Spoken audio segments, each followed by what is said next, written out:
பிஸ்மில்லாஹ் ரஹ்மான் ரஹீம். அனைவருக்கும் அஸ்ஸலாமு அலைக்கும். ஏஜேஎஸ் கோட் ஃபார்ம்ஸ் யூடியூப் சேனலுக்கு உங்கள் அனைவரையும் அன்போடு வரவேற்கிறேன்.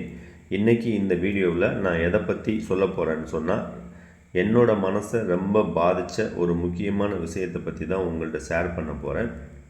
அதாவது நம்மளுடைய ஏஜேஎஸ் கோட் ஃபார்ம்ஸோட அந்த ராஜஸ்தான் ஆடுடைய அந்த செக்ஷனை நம்ம தனிப்பட்ட முறையில் சென்னையில் ஆரம்பித்து சென்னையிலேருந்து அந்த கறிக்கடைங்களுக்கும் மற்ற ஊர்களுக்கும் சேல் பண்ணுறதுக்கு பிளான் பண்ணி இடம் பார்க்குறதுக்காக 2-3 நாளாக நம்ம சென்னையில் தான் இருக்கோம்.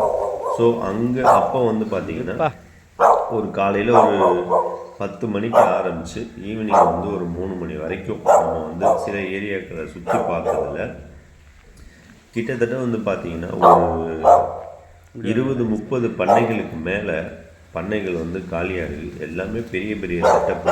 எனக்கு தெரிஞ்சு கிட்டத்தட்ட ஒரு 25 லட்ச ரூபாயிலிருந்து 50 லட்ச ரூபாய் வரைக்கும் செலவு பண்ணி பண்ணைகளை வச்சுருக்குறாங்க. இப்போ நீங்கள் இந்த வீடியோவில் பார்க்குறது பார்த்தீங்கன்னா அக்கீல் பாய் அப்படின்னு சொல்லிட்டு ஒருத்தவங்க ஆட்டு பண்ணை வைக்கிறதுக்காக ரெடி பண்ணியிருக்கிறாங்க. கிட்டத்தட்ட ஒரு 2020 கொரோனாவுக்கு அப்புறமா ஸ்டார்ட் பண்ணது இது. அந்த மாதிரி ஸ்டார்ட் பண்ணவங்க தான் நிறைய பேர். இந்த செட்டப் ஃபுல்லாக பாருங்கள், நான் உங்களுக்கு காமிக்கிறேன். இது பார்த்திங்கன்னா நாய் வளர்க்குறதுக்காக ஒரு ஏரியா முன்னாடி என்ட்ரன்ஸ்லேயே இருக்குது. அதுக்கு ஆப்போசிட்லேயே பார்த்திங்கன்னா அங்கே வேலை பார்க்குறவங்க குடியிருக்கிறதுக்காக வீடுகள் இருக்குது. இது அப்படியே நம்ம மேலே அந்த பரன் மட்டும் பார்த்திங்கன்னா கிட்டத்தட்ட பனை மரத்தில் பண்ணியிருக்கிறாங்க. ஒரு 200 வருஷம் 150 வருஷம் பனை மரத்தை வாங்கி இப்போ வரைக்கும் அந்த செட்டப் அவ்வளோ பக்காவாக இருக்குது. அதை பாருங்கள். கிட்டத்தட்ட எல்லா தீவன தொட்டியிலேருந்து உள்ள அந்த பார்ட்டிஷன் செக்ஷன்லேருந்து இது அகலம் பார்த்திங்கன்னா 30 அடிக்கு கிட்டத்தட்ட ஒரு 80 அடி நீட் இருக்கும். ஒரு 2400 ஸ்கொயர் ஃபீட்டுக்கிட்ட இந்த மாதிரி பண்ணியிருக்கிறாங்க. கன்ஃபார்மாக இது ஒரு 20-25 லட்சம் இல்லாமல் இதை பண்ணியிருக்க முடியாது. ஏன்னா பைப்பெல்லாம் பார்த்திங்கன்னா காலம் போஸ்ட்டுக்கு போகிறது 6 இன்ச்சு பைப்பு போட்டிருக்காரு.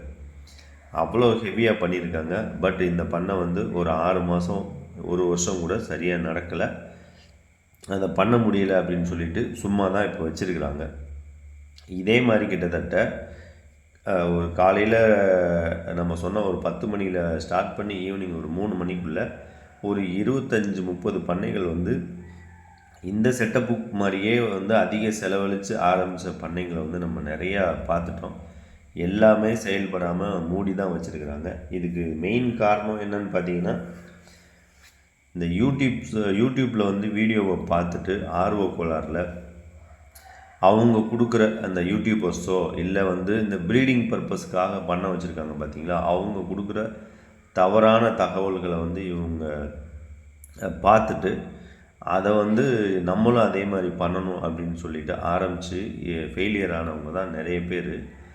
ஏன்னா நம்ம இன்றைக்குமே எனக்கே ஒரு விஷயம் நம்ம தேவை அப்படின்னா நம்ம என்ன பண்ணுறோம், யூடியூப்பில் தான் சர்ச் பண்ணி பார்க்குறோம்.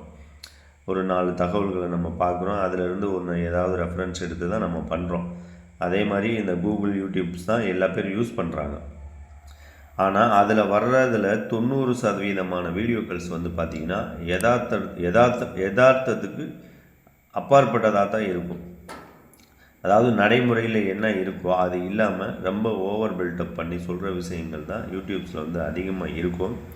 ஸோ இனிமேலாவது நீங்கள் யூடியூப்ஸை பார்த்து தொழில் பண்ணணும்னு நினைக்கிறவங்க, அது எந்த தொழிலாக இருந்தாலும் சரி, ஒரு ப்ராப்பரான ஒரு அனலைஸ் பண்ணி நீங்கள் பண்ணுங்கள். ஏன்னா ஒரு தொழில் பண்ணுறீங்க, முதல் போடுறீங்க, இருக்கிறவங்க பணக்காரவங்க பணம் நிறைய வச்சுருக்கிறவங்க இந்த மாதிரி போட்டு அது செயல்படாமல் போனாலும் அவங்களால தாங்க முடியுது. அவங்க பேலன்ஸ் பண்ணி ஏதோ ஒன்று சரி ஆரம்பித்தோம், நம்மளால் நடத்த முடியல, கிடக்கட்டும் பார்த்துக்கலாம் அப்படின்னு சொல்லிட்டு விட்டுட்டு அடுத்த வேலையை பார்க்குறாங்க. ஆனால் இதே இல்லாதவங்க இல்லை அட்லீஸ்ட் தொழில் பண்ணி முன்னுக்கு பார்த்துட்டு சாயந்தரமாக நான் யாராவது கடனை வாங்கி வட்டிக்கு வாங்கி நடத்தியிருந்தாங்கன்னா அவங்களுடைய நிலைமை என்ன கேட்குறாங்க. 20 லட்சத்தில் ஒரு 10 லட்சம் அவங்க வெளியில் வாங்கியிருந்தாங்கன்னா அவங்களுடைய இந்த வேலையும் இல்லை. தயவு செய்து பட் யூடியூப் கொஞ்சம் இன்டீரியராக இருக்குது, பார்க்கலாம் அப்படின்னு சொல்லிட்டு யதார்த்தமான விஷயங்களை உண்மையிலேயே சக்ஸஸ் பண்ண பண்ணைங்களை நீங்கள் காமிங்க. நல்ல விஷயத்தை மக்களுக்கு சொல்லுங்கள். உங்கள் மூலியமாக 2 பேர் பிழைச்சாங்கன்னா அது உங்களுக்கும் நல்லது. அதனால் தயவுசெய்து உண்மையை சொல்லி நீங்கள் வந்து சேனல் நடத்துகிறவங்களா இருந்தாலும் சரி, பண்ணை நடத்துகிறவங்களா இருந்தாலும் சரி, உண்மையை சொல்லி நீங்கள் உங்களுடைய தொழிலை வந்து நீங்கள் வந்து முன்னாடி கொண்டு போங்க. அது உங்களுக்கும் நல்லது, மற்றவங்களுக்கும் நல்லது. அடுத்த வீடியோவில் சந்திக்கலாம். அஸ்ஸலாமு அலைக்கும்.